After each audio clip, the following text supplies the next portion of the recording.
Dream Scenario is an A24 black comedy horror film directed by Christopher Borgli. He is a Norwegian filmmaker. Also wrote and directed the film as well. This one follows Paul Matthews. He is a biology professor who, isn't really fulfilled in life. However, his daughter mentions that he was in a dream of hers, but he's just a bystander, like a sort of just goofy, walking by, doesn't do much. However, a supernatural phenomenon occurs where he starts showing up in lots of people's dreams. People he doesn't know. An old friend of his, someone he used to date, actually bumps into him at the play and asks if she can write a story about him.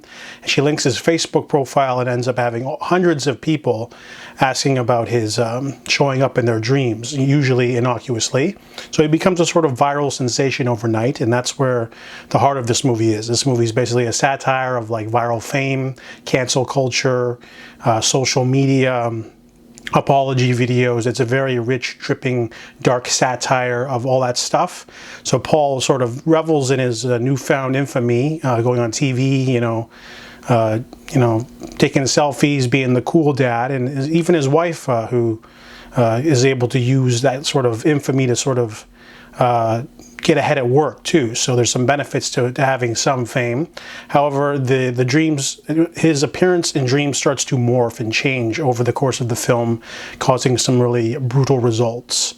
So this movie is very original. There's definitely nothing like this I've seen before. This can be described as a weird, comedic, Freddy Krueger-like movie, but it's not straight up horror. It's more of a comedy satire with some horror elements. It's very strange and offbeat and weird and quirky. This is some of Nicolas Cage's best acting work, to be honest. We're in a Cage renaissance after like some early stuff in the 2010s, like Joe and Kick-Ass.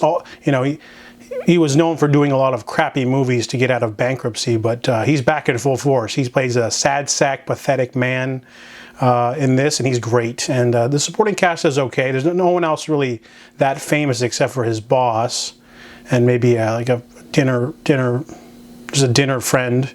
But the movie is really rich in theme. You really can't guess where the film's going. It was definitely funny, a little bit horrific at times too, and it definitely, puts you in the sort of view of someone who is not sure what they're watching. Are they watching a dream, reality? Paul is a very fascinating, flawed man because he refuses to apologize for this phenomenon. He doesn't understand what's going on. And there's some great side characters too. So Dream Scenario is an excellent mix of different genres. It's very fresh, original idea. I'll definitely check out the filmmaker's previous film and anything going forward. So I give Dream Scenario a 7 out of 10.